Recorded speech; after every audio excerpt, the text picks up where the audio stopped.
kitab dirikan sholat. Surat 20 ayat 114.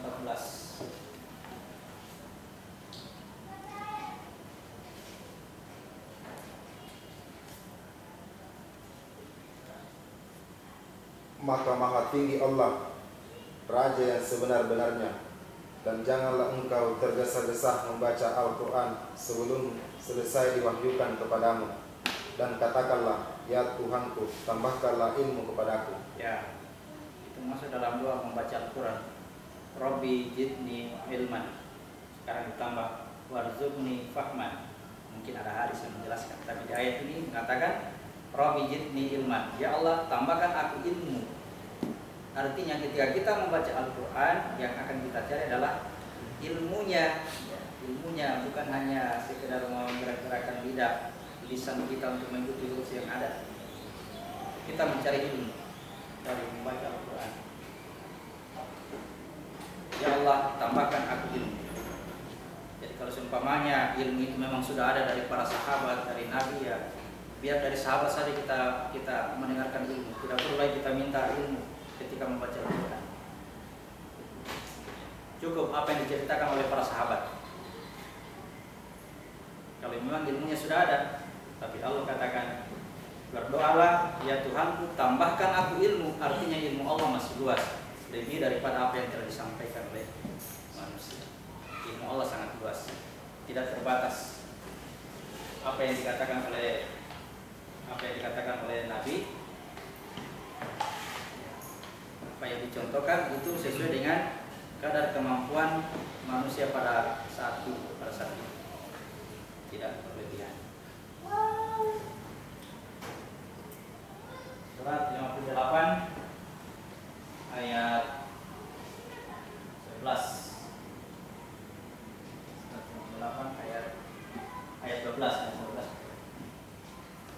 Surat 58 ayat 12. Wahai orang-orang yang beriman, apabila kamu mengadakan pembicaraan khusus dengan Rasul, hendaklah kamu mengeluarkan sedekah kepada orang miskin sebelum melakukan pembicaraan itu.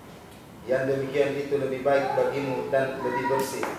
Tetapi jika kamu tidak memperoleh yang akan disedekahkan, maka sungguh Allah Maha Pengampun, Maha Penyayang. Ya. Wahai orang-orang yang beriman, apabila kamu melakukan pembicaraan khusus dengan Rasul, dengan Nabi, hendaklah kamu bersedekah kepada fakir miskin sebelum melakukan pembicaraan. Di sini yang saya mau tekankan bahwa ada pembicaraan khusus dengan Nabi. Pembicaraan khusus ini tidak masuk dalam hadis yang diceritakan ke orang-orang. Pembicaraan khusus ini menjadi ilmu simpanan para siapapun yang berbicara dengan Rasul. Tidak masuk dalam kumpulan para hadis, ya, kumpulan para perawi hadis. Jadi ilmu ini yang disampaikan secara turun-temurun, ya, turun-temurun dari mulut ke mulut disampaikan, tidak ada dalam tulisan. Ya, inilah yang pada akhirnya sekarang menjadi dipertentangkan antara ilmu lisan dengan ilmu yang tertulis. Ilmu yang tertulis dianalisa menurut bahasa, struktur bahasa. Ilmu yang tidak tertulis ini yang disampaikan secara rahasia juga, ya, istilahkan ilmu dalam kelambu.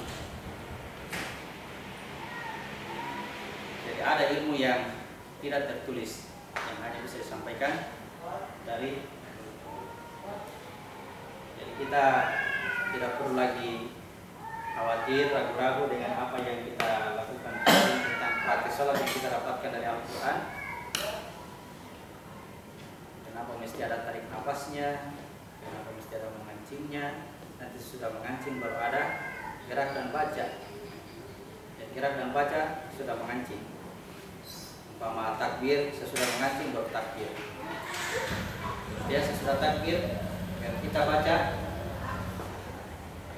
Allahu Akbar, mau baca doa kita silakan, tidak ada masalah. Tapi kalau napas pendek lebih bagus jangan dulu baca. Karena doa kita itu sunat. Doa-doa yang doa ruku, doa sujud itu sunat semua. Tidak diwajibkan. Kalau sanggup baca. Tapi kalau napas pendek sebaiknya jangan dulu baca. Cukup takbir Allahu Akbar, habiskan nafas, menelan, tutup mata dia. Buka mata, tarik nafas, mengancing lagi baru bangun. Samiallahu liman hamidah, habiskan nafas, menelan, tutup mata dia. Itu ya. Buka mata lagi, tarik nafas lagi, baru mengancing, baru takbir Allahu Akbar, sujud. Habiskan nafas, menelan, tutup mata dia.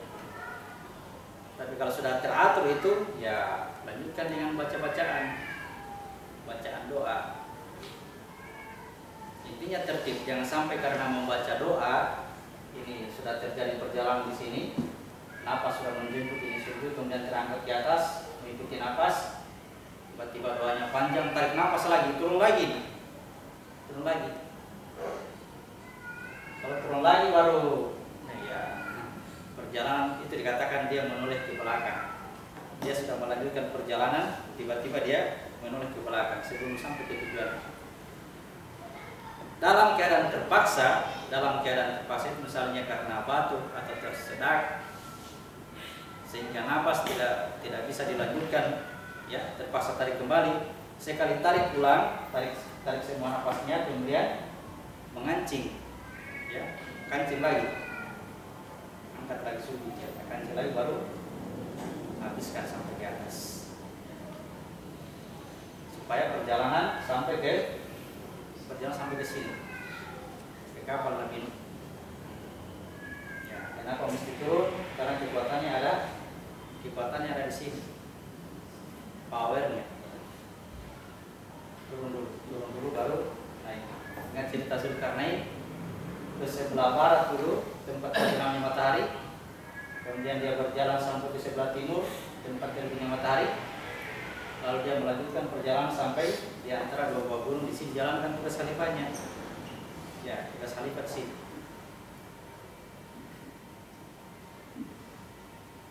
Oke.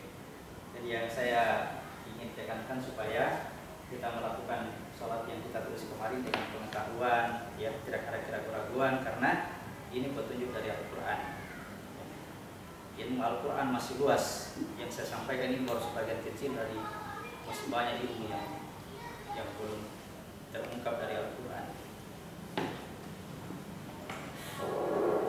Kalau lautan dijadikan tinta, pohon-pohon dijadikan pena, untuk menulis ilmu Allah tidak akan habis, meskipun ditambah lagi dengan jumlah seperti itu.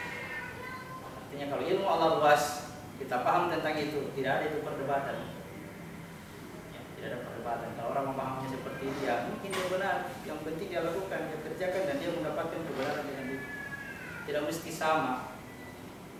Intinya dia melakukannya dan dia berhasil. Dan dia petunjuknya dari Al-Quran intinya. Baik. Saya pikir itu tentang praktik sholat. Kita masuk pada kisah Zakaria, Yahya, dan Isa. Saya kasih gambaran dulu tentang Zakaria. Zakaria ini diceritakan seorang nabi yang sudah berusia lanjut, istrinya mandul, sampai tua dia belum punya anak. Namun dia seorang nabi yang tidak pernah berputus asa dalam berdoa. Tanda tanya pertama begini, ini Zakaria nanti sudah tua baru minta anak. Kenapa tidak dari waktunya sudah menikah? Dan catatan Zakaria itu tidak pernah putus asa dalam berdoa. Artinya kalau dia mau minta, kalau dia berdoa pasti terkabul. Kenapa ini sudah tua kok tidak pernah berpikir untuk minta anak? Jadi saya mau kasih penjelasan bahwa permintaan anak dari Zakaria yang dimaksud itu adalah dari patung ke anak muda, ya, dari alam tubuh ke alam jiwa. Ya, Zakaria kedudukannya di sini. Dia ingin menginginkan anak. Dia ingin wadah di alam jiwa. Wadah di alam jiwa. Itu yang diinginkan oleh Zakaria, menghendaki seorang putra sebagai pewaris keturunan. Kalau ini binasa, kalau ini mati, maka dia diwarisi oleh putranya. Aku pindah ke sana. Oke, itu gambarannya supaya kita baca ayatnya, pola berpikir kita mengarah ke sana. Mulai surat 19 ayat 1 dan 2. Qaf, Ya. ha, ya, ain, so. Yang dibacakan ini adalah penjelasan tentang rahmat Tuhanmu kepada hambanya Zakaria. Ya. Kita ulang. Qaf, ha, ya, ain, so. Yang dibacakan ini adalah penjelasan tentang rahmat Tuhanmu kepada hambanya Zakaria. Kaf, ha, Ha, ya, ya, ain, so.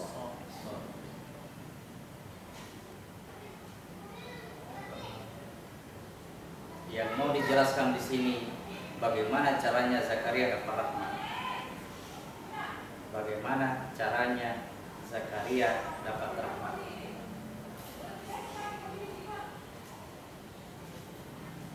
Ini ayat seperti ini selalu dijelaskan di situ. Hanya Allah yang tahu maksudnya. Hanya Allah yang tahu penjelasannya. Ini tidak bisa ditafsirkan, tidak bisa diterjemahkan, sehingga yang ditulis juga ya ayat ayat. Hanya Allah yang tahu. Itu betul, ya. Hanya Allah yang tahu. Kita tidak bisa mendapatkan pengetahuannya dari penjelasan orang lain, meskipun dengan penjelasan saya. Kita hanya bisa tahu kalau Tuhan memberitahu secara langsung. Bisakah Tuhan memberitahu secara langsung? Ya, ingat kemarin cerita Zulkarnain ketika dia berada di sebelah timur, ya. Perjalanannya dulu ke sebelah barat. Di situ banyak orang-orang yang zalim dan bodoh. Kemudian dia pergi ke sebelah timur. Di situ mendapatkan segolongan umat yang mendapat cahaya langsung dari matahari. Cahaya langsung. Inilah yang disebut dengan ilmu laduni. Sini tempatnya. Ingat juga cerita Nabi Nuh. Disinilah tempatnya ilmu Al-Quran. Di sana bukan bahasa Arab yang dia pakai. Ya. Kalau saya orang Raha, kalau naik ke sana bahasa Raha dia pakai. Bahasa yang sangat dimengerti. Dan di sana bahasa seluruh bahasa ada di situ. Dengan bahasa kau. Nanti diturunkan ke sini, diturunkan dalam bahasa Arab. Kenapa diturunkan dalam bahasa Arab? Pertama karena rasulnya orang Arab. Yang kedua karena tulisan Arab ini, huruf Arab, bahasa Arab, sebutan Arab sangat mengena, sangat tepat digunakan untuk menjelaskan tanda-tanda yang Tuhan hendak jelaskan. Seperti ini. Kaf, ha, ya, ain, shad. Yang bisa saya jelaskan, ya, yang saya bisa kasih gambaran hanya inilah yang dua ini. Kaf, ha, ya, ain, shad. Yang pertama shad. Surat 38 ayat 1 sampai 4. Surat Shad namanya, surat 38 ayat 1 sampai 4. Shad, demi Al-Quran yang mengandung peringatan. Tetapi orang-orang yang kafir berada dalam kesombongan dan permusuhan. Betapa banyak umat sebelum mereka yang telah kami binasakan. Lalu mereka meminta tolong, padahal waktu itu bukanlah saat untuk lari melepaskan diri. Dan mereka heran karena mereka kedatangan seorang pemberi peringatan dari kalangan mereka. Ya. Dan orang-orang kafir berkata, orang ini adalah penyihir yang banyak berdusta. Ya. Mereka heran dengan datangnya seorang pemberi peringatan. Siapa yang maksudnya mereka? orang-orang kafir. Orang-orang kafir itu merasa heran, kok ada pembuat peringatan ya? Ini sesuatu sihir, ini sesuatu yang palsu ini, kata orang kafir. Jadi Sod itu menjelaskan tentang orang kafir. Sod itu simbol dari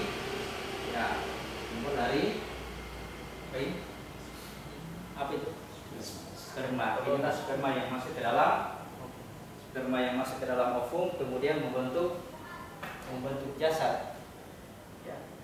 Sperma masuk ke dalam ovum dalam penggabungan laki-laki dan perempuan. Tugasnya membuat wadah. Wadah ini, jasad inilah ya disebut kafir, pembangkang dalam ayat-ayat Al-Quran.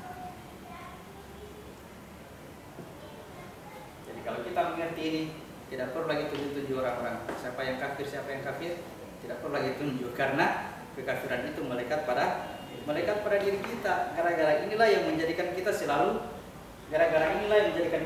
dan bodoh. Gara-gara ini menjadikan kita malas beribadah. Gara-gara ini yang menjadikan kita apalagi? Kullu mauludin yuladuna 'alal fitrah. Setiap anak itu terlahir dalam keadaan fitrah. Yang mana fitrah? Fitrah Allah yang menciptakan manusia, menurut fitrah itu tidak pernah mengalami perubahan. Itulah agama yang lurus.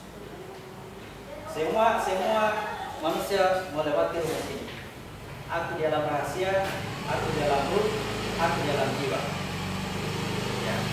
Lalu aku masuk ke dalam tubuh. Tapi karena kedua orang tuanya, apa maksudnya yang kedua orang tua? Kedua orang tua membentuk jasad ini. Jasad ini dibentuk untuk apa? Untuk tempatnya aku. Jadi aku yang sudah berjanji dimasukkan ke dalam jasad. Setelah aku masuk ke dalam jasad, sejak itulah aku dalam keadaan zalim dan bodoh, dalam keadaan kafir. Gara-gara kedua orang tua inilah yang menjadikan seorang itu yang pertama pasti dia kafir.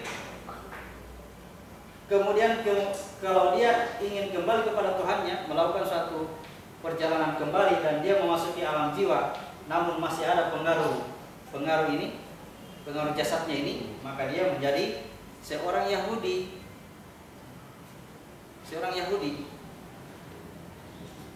Jika dia berhasil selamat dari keyahudiannya dan masuk ke alam ruh, masih ada pengaruh hawa nafsu dari orang tua, maka dia menjadi Nasrani. Jadi menjadi Yahudi atau Nasrani karena pengaruh kedua orang tua. Jangan lagi ditambah di situ, dan lingkungannya ada itu hadis kalau kita baca. Karena kedua orang tuanya lah dalam kurung dan lingkungannya. Kenapa ditulis dalam lingkungannya? Karena orang yang bersangkutan kalau dia lahir dalam golongan Yahudi, jadi Yahudi dia. Kalau dia lahir dalam keluarga Nasrani, jadi Nasrani dia. Lingkungan Nasrani, jadi Nasrani. Kita enak-enak saja ya, orang tua kita Islam semua. Begitu lahir, saya juga Islam. Awas, hati. Betulan kayak kita Islam, betulan kayak kita berserah diri. Coba lihat, berserah diri kan? Kita yang banyak kafirta, cuma kita tidak sadari kafirta yang mana. Keingkaran kita yang mana? Mengaku sebagai Tuhan. Gara-gara inilah kita mengaku sebagai Tuhan. Wah, tidak pernah saya mengaku sebagai Tuhan, ya tidak pernah. Tapi mengaku, membuat, mengaku mencipta, mengaku menolong, mengaku memelihara. Semua pengakuan. Karena produk hawa nafsu. Jadi yang kita perjuangkan di sini, ya, bagaimana caranya menyelesaikan shot ini, Kemudian ain. Jadi shot kita sudah bisa paham. Shot inilah shot. Inilah yang akan dicerita dia melalui kisahnya Zakaria. Shot ini, jasad ini akan dicerita melalui kisah Zakaria. Ain. Bunyikan huruf ain dengan tepat. Ain.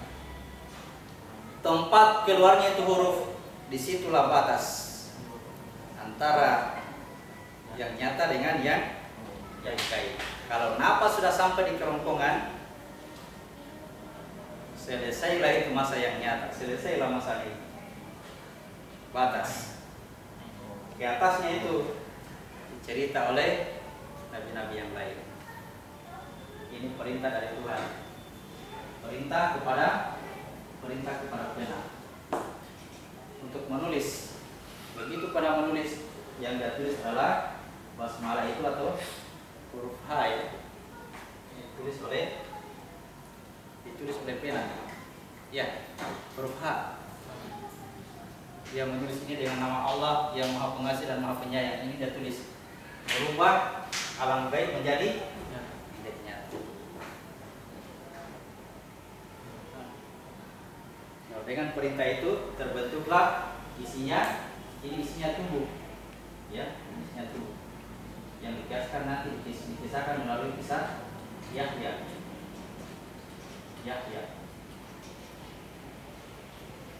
Dari mana Yahya? Kita tunggu lagi. Ya. Tunggu ceritanya Isa. Jadi pada diagram ini, pada gambar ini, Zakaria menceritakan tentang orang kafir, ini Yahya menceritakan tentang jiwa, Isa menceritakan tentang Zakaria, Yahya dan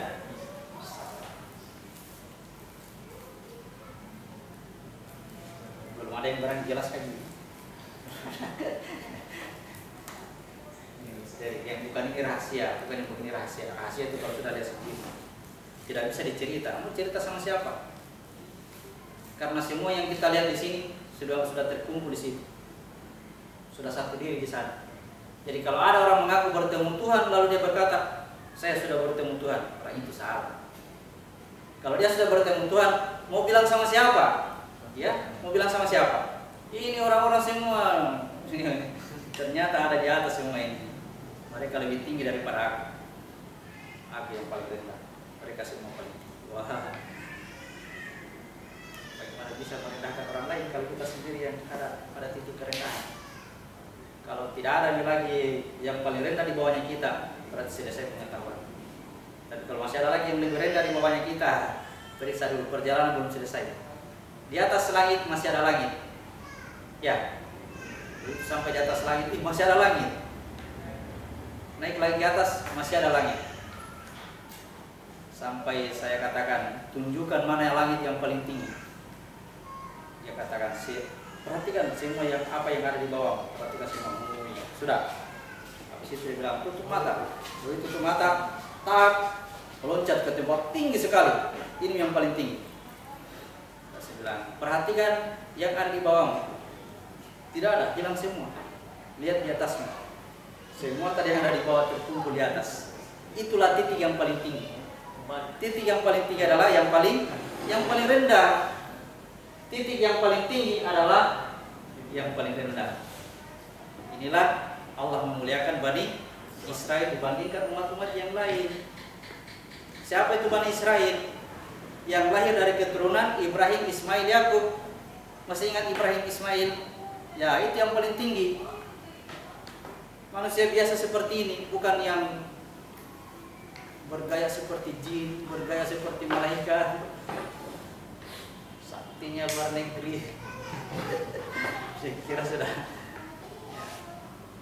Allah memuliakan Bani Israel sampai sekarang, bukan seperti dalam kurungnya itu, ada dalam kurungnya. Surat 2 ayat 47. Surat 2 ayat 47.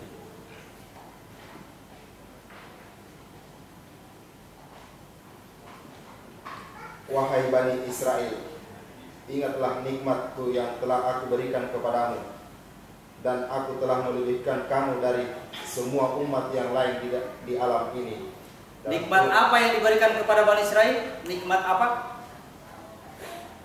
Pada saat serah terima serah terima amanah. Itulah nikmat yang diberikan kepada Bani Israel, yang dengan nikmat itu dia lebih dimuliakan dibandingkan makhluk-makhluk yang lain, dibandingkan umat yang lain. Bani Israel setelah dia terima nikmat ini menjadikan dia zalim dan bodoh. Menjadikan dia zalim dan dikatakan kafir nih, dikatakan pembangkang nih, dikatakan apa nih di sini. Tapi Tuhan muliakan dia. Kenapa? Karena dia menyatakan asmanya Allah. Ketika para malaikat itu hanya sebut-sebut saja. Maha suci Engkau ya Allah, Engkau maha besar, itu kata malaikat. Ya. Ini dia apa kerja? Bikin meja, bikin makanan. Orang hina-hinakan itu yang cuci pakaian, setrika pakaian, orang hinakan itu dia paling tinggi dibandingkan dengan kecepatan kecepatan kilat, langsung ada lagi gerah, ada lagi muka. Hebatnya, tidak hebat. Ya hebat sana di dapur, tidak di dapur. Dia lagi memasak itu. Di sana ya, yang bersihkan nanti. Luar biasa itu yang cuci piring. Yang lebih tinggi, meskipun dengan kondisi kayak begini, setelah menerima amanah, zalim dan bodoh nih, lemah nih, kelaparan nih, kesakitan nih, dan sebagainya. Oke? Ya. Jadi kita belajar agama ini bukan untuk mau mencapai sesuatu yang luar biasa, tidak, supaya kita menghargai keadaan kita yang ada sekarang. Hargailah keadaan ini, ya. Dengan jalankan tugas kita masing-masing. Yang terbaik di antara kamu adalah yang bermanfaat bagi orang lain. Itu. Kenapa dikatakan bermanfaat bagi orang lain? Karena itulah tugas khalifah, menyatakan asmanya Allah. Seperti apa pemurahnya, seperti apa penyayangnya, seperti apa penolongnya, ya. Dengan kelebihan masing-masing yang Tuhan sudah berikan. Kelebihan sebagai supir, kelebihan sebagai guru, kelebihan sebagai petani, kelebihan sebagai pegawai, sebagai pejabat, sebagai penguasa. Jalankan itu semua dengan hanya semata-mata mengharapkan ridha Allah. Bukan untuk digelari sebagai pahlawan, sebagai penolong, sebagai orang yang terkenal. Oke, inilah Zakaria. Jadi dalam ayat nanti kita bahas, Zakaria ini sedang berdoa, meminta kepada Tuhan untuk memohon kepada Tuhan untuk mendapatkan seorang anak yang masuk adalah Yahya, atau dia ingin mendapatkan wadah buat ini, wadah di alam jiwa. Ya. Oke, baik, kita lanjut surah 19 ayat 3. 19 ayat 3. Yaitu ketika dia berdoa kepada Tuhannya dengan suara yang lembut. Ya, bagaimana dengan suara yang lembut? Ketika dia berdoa kepada Tuhannya dengan suara yang lembut, bahkan dia tidak bersuara. Lebih bagus kalau tidak bersuara. Catat dulu bagaimana caranya doa tidak bersuara. Ya, tidak perlu teriak-teriak.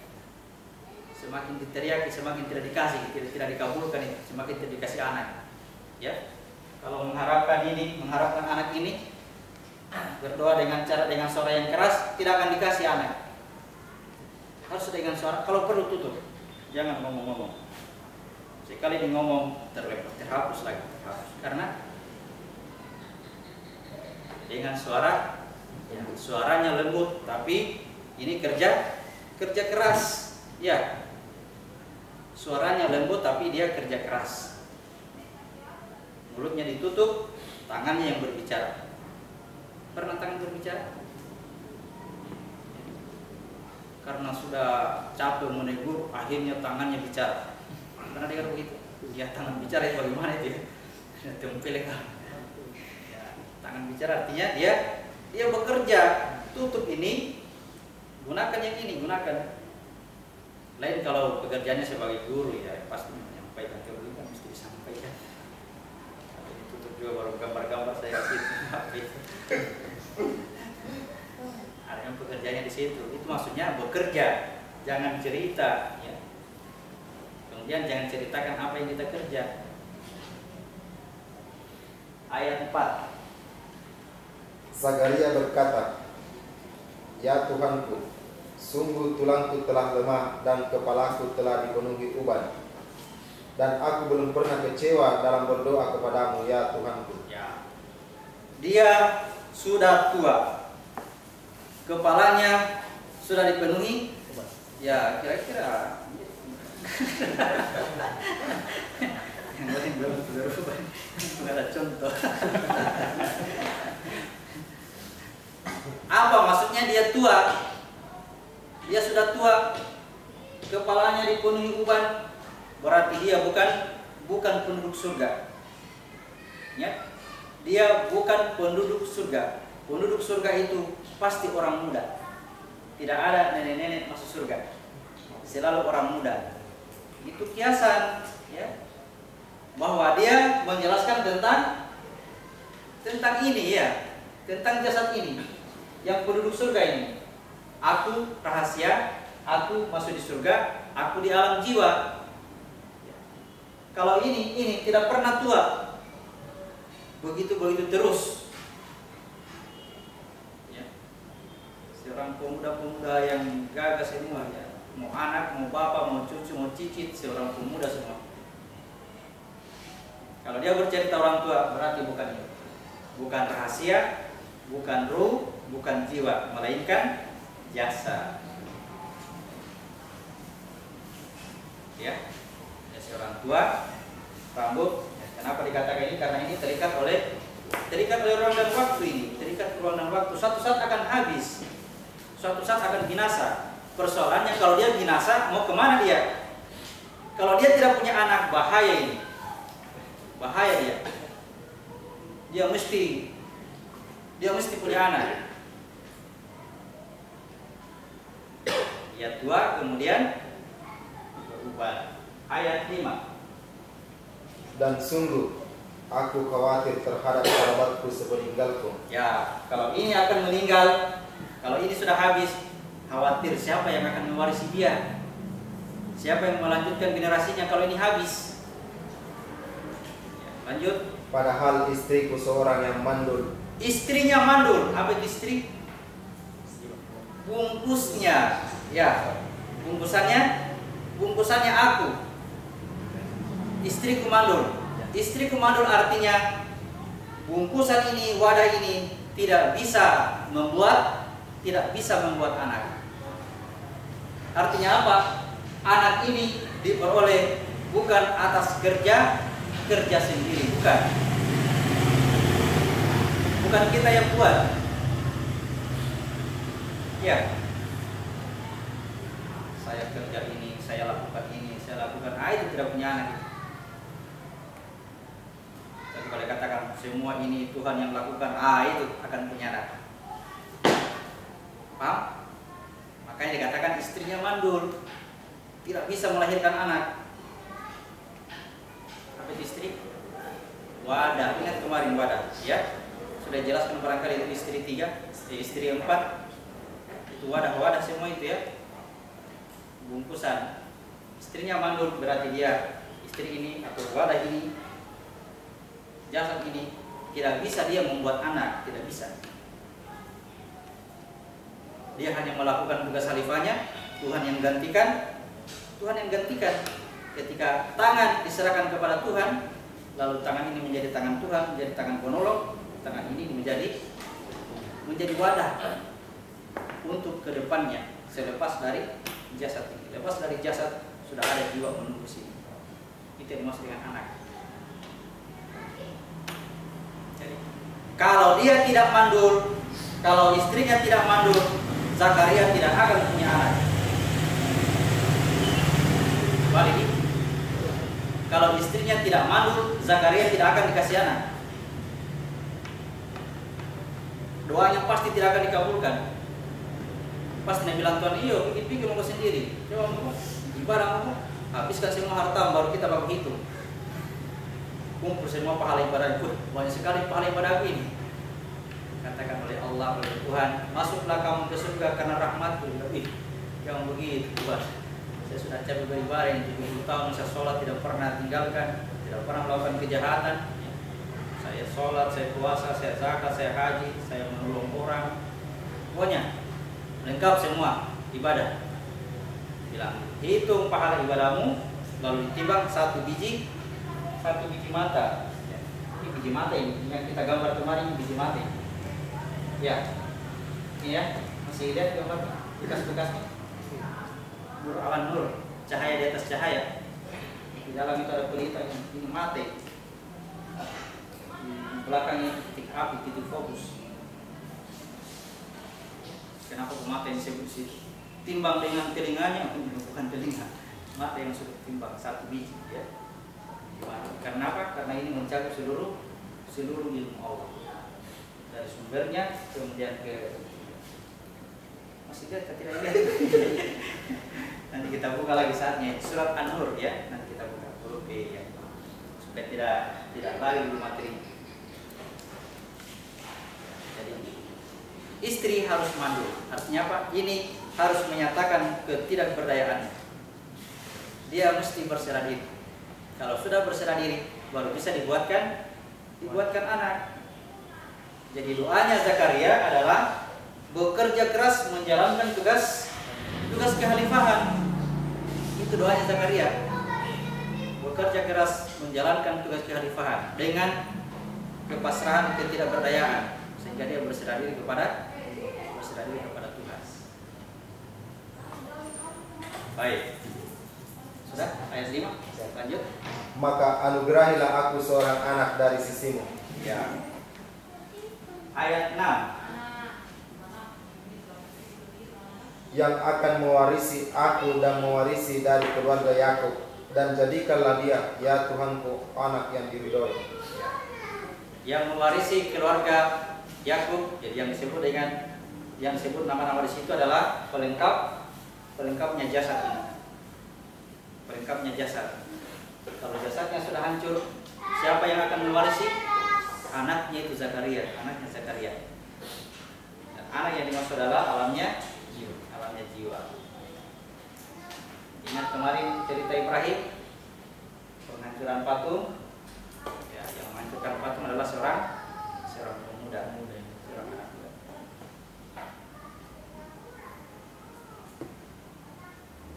Baik, ayat 7.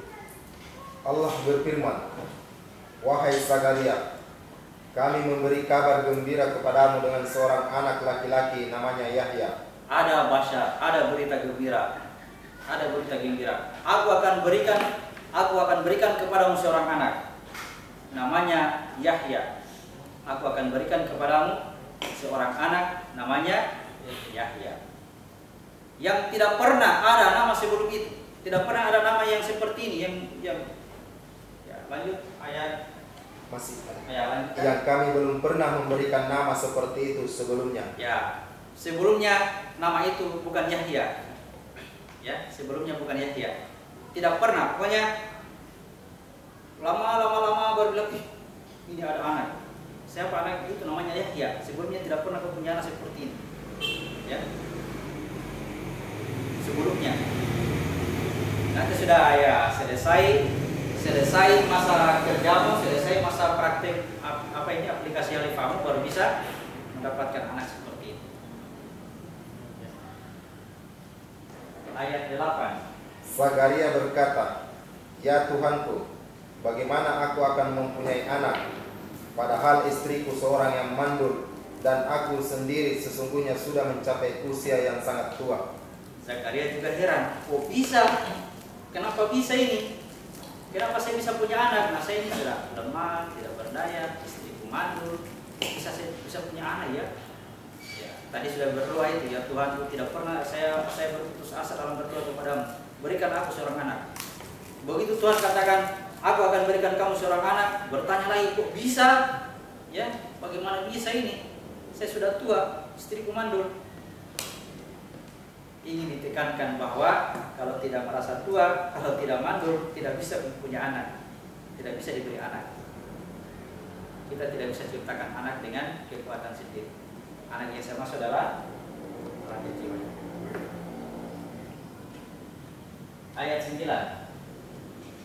Allah berfirman, Demikianlah Tuhanmu berfirman, hal itu mudah bagiku. Sungguh, engkau telah aku ciptakan sebelum itu, padahal waktu itu engkau belum berwujud sama sekali.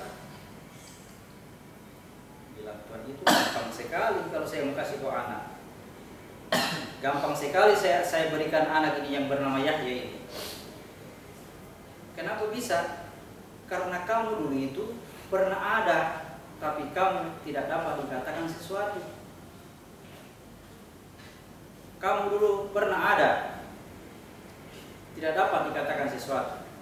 Sekarang kamu sudah ada. Dari tidak ada menjadi ada seperti ini. Kamu pernah melewati fase di dimensi ini. Jadi kalau kamu dikembalikan ke tempat ini, gampang sekali.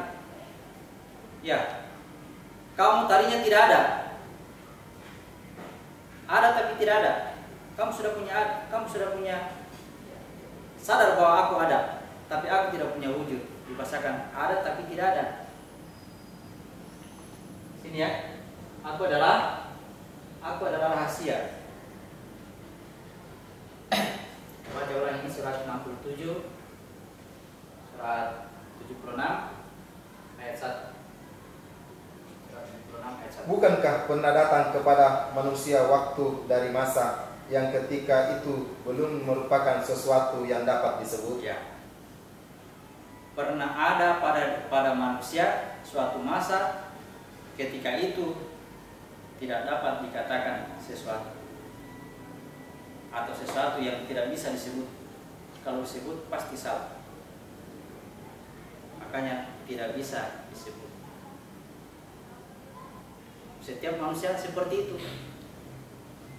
Kita juga seperti itu. Pernah suatu masa tidak bisa dikatakan sesuatu. Sekarang saya sudah nyata kayak begini.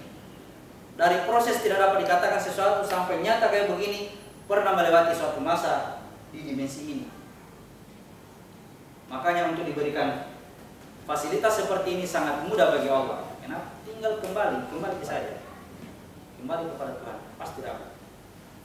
Asal jangan membuat jalan lain. Membuat jalan lain. Kalau membuat jalan lain, jasad ada di sini, baru isinya keluar. Ini yang dimaksud dengan bersekutu dengan jin. Masuk di alamnya jin. Bahasanya ilmunya para wali. Kira iblis. Sebenarnya iblis bodoh. Iblis itu pintar ya. Diberi nama dengan nama yang canggih sekali, ternyata Al-Quran tidak cukup jelaskan begini. Kita rame-rame belajar ilmunya para wali, belajar dalam kelambu. Duduk saja di sini, tahan nafas dalam air selama 1 jam. Sudah mampu tahan nafas, pasti sini keluar kemana-mana itu.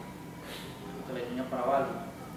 Seperti Sunan Kalijaga, wali menahan diri dalam air bertahun-tahun sampai penuh lumut. Ya, pernah lihat gambarnya? Disebutkan para wali, kita orang awam katakan hebat.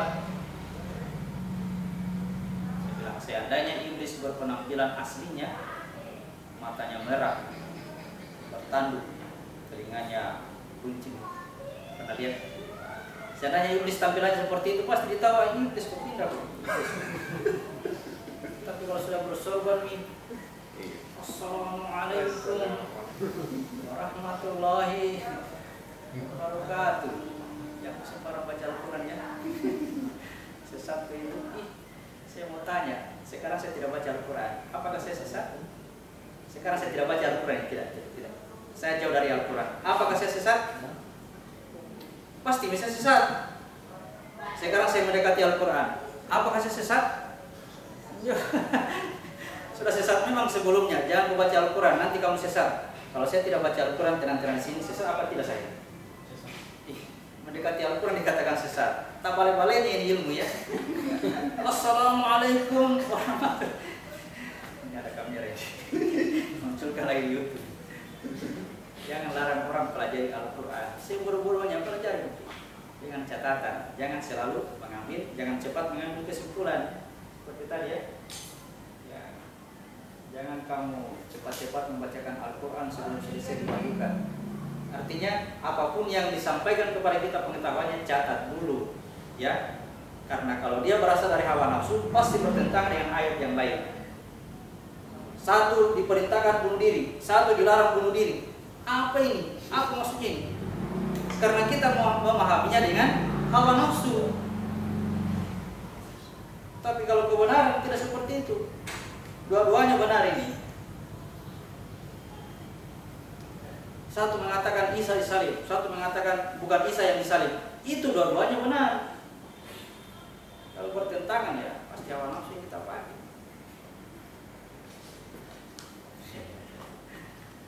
Belum kita cerita Isa. Oh, Zakaria tadi. Ya. Biasa. Maghrib.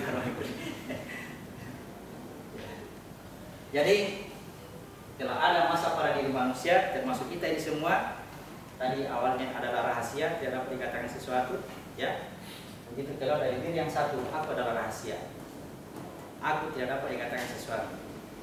Aku tidak terikat oleh ruang dan waktu.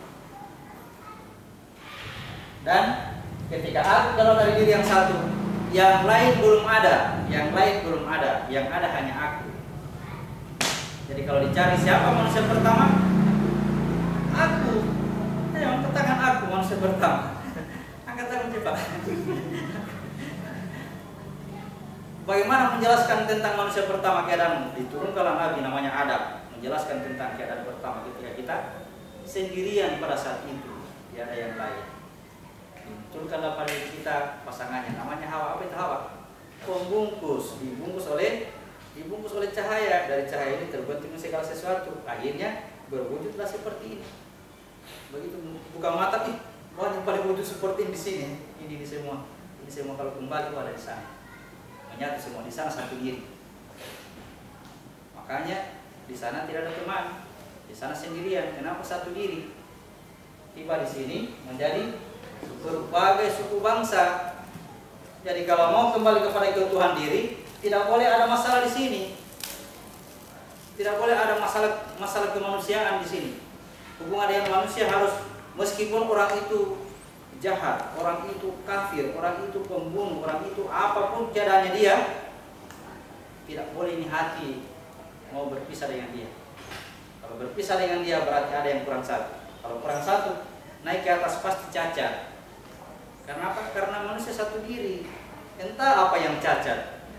Mungkin matanya buta satu, mungkin telinganya tidak ada satu, mungkin tangannya terpotong, mungkin kakinya mungkin penuh bocor-bocor badannya. Yang jelas ada yang cacat. Dan setiap yang cacat didaur ulang dulu. Proses daur ulang namanya neraka. Diciptakan itu dulu dari tembaga, dibahasakan dengan dituangkan tembaga, itu rumus Sulaiman yang dia pakai. Ya, masih ingat Sulaiman? Lupa lagi. Ya, Nabi Daud bikin baju besi. Ya, dia bikin pakaiannya mau dicor. Jadi baju besi yang dibuat Nabi Daud itu alat cor. Lalu Sulaiman mencor dengan tembaga. Isi. Begitu bajunya terbuka, keluarlah warna kuning keemasan, sinar keemasan. Itulah anak muda yang kita menceritai di sini. Jadi kalau anak ini cacat, ya mesti disiramkan lagi cairan tembaga. Ya. Di sana. Jadi terlahir dalam keadaan sempurna baru aman. Kalau sempurna terlahir jasad kita, ya, yang buta di dunia tidak ada buta di akhirat. Kalau buta di dunia, karena apa? Selamat begitu matanya. Selamat. Yang cacat di dunia di akhirat tidak cacat. Yang pincang di dunia ini terlahir dalam keadaan pincang, di akhirat tidak, utuh, kuat. Yang masalah ini yang sempurna kayak begini. Sempurna kayak begini baru tidak jalankan tugas khalifahnya, jadi cacat semua di sana. Bersyukurlah orang-orang yang cacat ini. Jadi minta pertanggungjawaban, kembali utuh lagi. Tapi kalau yang lengkap, awas. Nikmat apa lagi yang kamu dustakan? Masih kurang bukan dikasih. Coba lihat, ya itu surah Ar-Rahman kalau biai ala rabbil umman waziban berapa kali dia ulang-ulang ini. Nikmat apa lagi? Apa yang kurang? Ada tanganmu, ada kakimu berjalan, ada matamu lihat, ada telingamu dengar, gitu ya. Apalagi yang kurang? ayat ini kan tidak mungkin dibaca sama orang tulis sama orang buta kan, tidak mungkin nih. Artinya dia sudah selamat dia. Selamat nih, sempurna dia. Tinggal tunggu yang lainnya yang berguna pada waktu itu. Siapa tahu ada tangannya, sempat dia akan lihat ibunya. Nah ini tangan bermasalah. Tapi kalau ada tangannya tapi dia pijik-pijik bapaknya, wah tangan selamat. Sempurna lagi dilahirkan dalam keadaan tanpa cacat. Pada siapa yang cacat terkena hisab, hitungan hisab. Baca kitabmu.